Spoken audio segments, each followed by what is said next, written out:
पत्नी इज्जत बिगाड़ भी सकती है और बना भी सकती है। एक पति पत्नी में तकरार हो गई। पति कह रहा था, मैं नवाब हूँ, इस शहर के लोग इसीलिए मेरी इज्जत करते हैं और तुम्हारी इज्जत भी मेरी वजह से है। पत्नी कह रही थी, आपकी इज्जत मेरी वजह से है। मैं चाहूँ तो आपकी इज्जत 1 मिनट में बिगाड़ भी सकती हूँ और बना भी सकती हूँ। नवाब को तैस आ गया और बोला, ठीक है, दिखाओ मेरी इज्जत खराब करके। बात आई गई हो गई। नवाब के घर शाम को महफिल जमी थी, दोस्तों की। हंसी मजाक हो रहा था कि अचानक नवाब को अपने बेटे की रोने की आवाज़ आई। वो ज़ोर ज़ोर से रो रहा था और नवाब की पत्नी बुरी तरह से उसे डांट रही थी। नवाब ने ज़ोर से आवाज़ देकर पूछा कि क्या हुआ बेगम, क्यों डांट रही हो?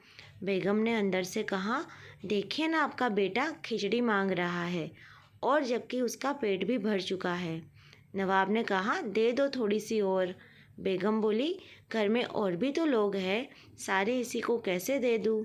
पूरी महफिल शांत हो गई। लोग कानाफूसी करने लगे कि कैसा नवाब है, जरा सी खिचड़ी के लिए घर में झगड़ा होता है। नवाब की पगड़ी उछल गई। सभी लोग चुपचाप उठकर चले गए। नवाब उठकर अपनी बेगम के पास आया और बोला, मैं मान गया, तुमने आज मेरी इज्जत उतार दी। लोग भी कैसी कैसी बातें कर रहे थे, अब तो मेरी इज्जत वापस लाकर दिखाओ। बेगम बोली, इसमें कौन सी बड़ी बात है? आज जो लोग आपकी महफिल में थे उन्हें आप फिर से किसी बहाने निमंत्रण दीजिए। नवाब ने फिर से सबको बुलाया, बैठक और मौज मस्ती के बहाने। सभी मित्रगण बैठे थे, हंसी मजाक चल रहा था कि फिर से वही नवाब के बेटे की रोने की आवाज़ आई। नवाब ने आवाज़ देकर पूछा, बेगम क्या हुआ, क्यों रो रहा है हमारा बेटा? बेगम ने कहा, फिर वही खिचड़ी खाने की जिद कर रहा है।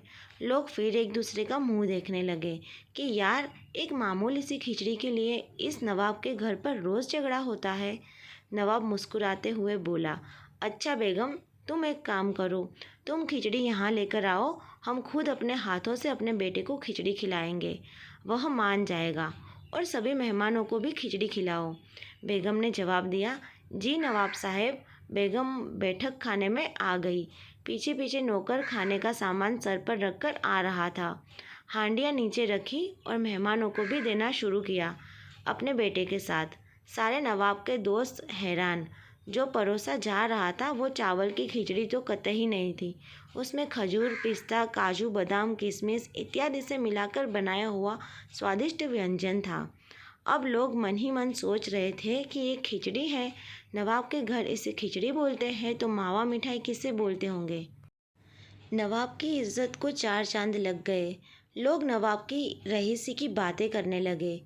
नवाब ने बेगम के सामने हाथ जोड़े और कहा, मान गया मैं कि घर की स्त्री इज्जत बना भी सकती है और बिगाड़ भी सकती है, और जिस व्यक्ति को घर में इज्जत हासिल नहीं, उसे दुनिया में कहीं इज्जत नहीं मिल सकती।